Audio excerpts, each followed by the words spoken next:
ദൈവത്തിന് സ്തുതി. പ്രഭാതകിരണത്തിലേക്ക് സ്നേഹവന്ദനം.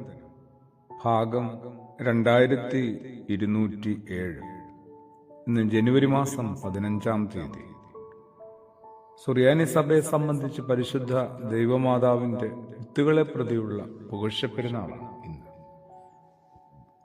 എല്ലാം ഒന്ന് ഏറ്റവും നന്നായി ആരംഭിക്കുവാനായിട്ട്, ചില നന്മ മരങ്ങളൊക്കെ ഒന്ന് നട്ടുവളർത്താനായിട്ട്, അങ്ങനെ ജീവിതം കുറെ കൂടി ഫലസമൃദ്ധിയുള്ള ഉത്തമ വൃക്ഷമായി മാറാനായിട്ടൊക്കെ നമുക്കൊരു കാവലിനായും കരുതലിനായും പരിശുദ്ധ അമ്മ മറിയത്തിന്റെ മധ്യസ്ഥത എത്രയോ ആവശ്യമാണ്.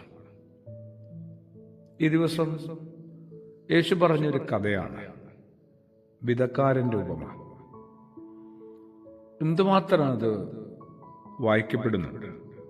വിശുദ്ധനായ മത്തായി ശ്ലീഹായുടെ സുവിശേഷം 13-ാം അധ്യായത്തിന്റെ ആരംഭത്തിലും, വിശുദ്ധനായ ലൂക്കോസ് സുവിശേഷകൻ 8-ാം അധ്യായത്തിന്റെ ആരംഭത്തിലും അത് രേഖപ്പെടുത്തുന്നുണ്ട്. വിതക്കാരൻ വിതയ്ക്കാനായിട്ട് പുറപ്പെട്ടു.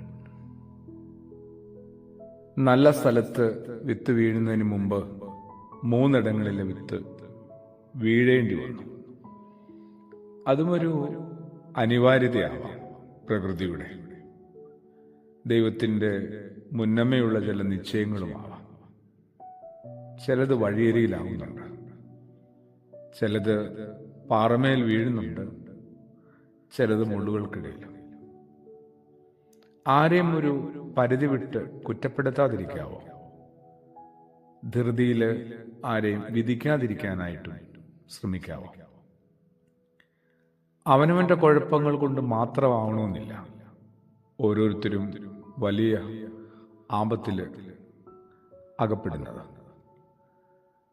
അതുകൊണ്ട് തന്നെ കുറെ കൂടി അനുഭാവത്തോടും കരുണയോടും പലരെയും പല വിധത്തിൽ പരിഗണിക്കാനായിട്ട് നമ്മുടെ കർത്താവ് പങ്കുവെച്ച ഈ കഥ നമ്മളെ നിർബന്ധിക്കുന്നുണ്ട്, സഹായിക്കുന്നുണ്ട്, ഉപദേശിക്കുന്നുണ്ട്.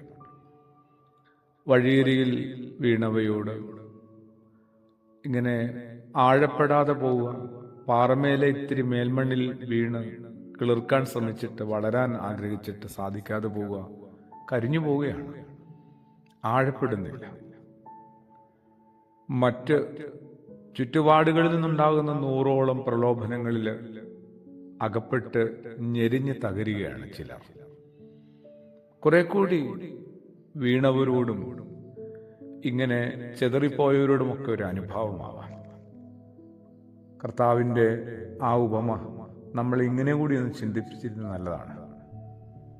എല്ലാം നമ്മൾ ആഗ്രഹിച്ചതുപോലെ നല്ല നിലം വരെയൊന്നും എത്തണമെന്നില്ല.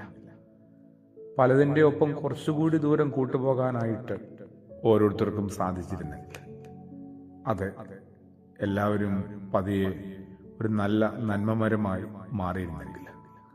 പ്രാർത്ഥനയോടുകൂടി ആമേൻ.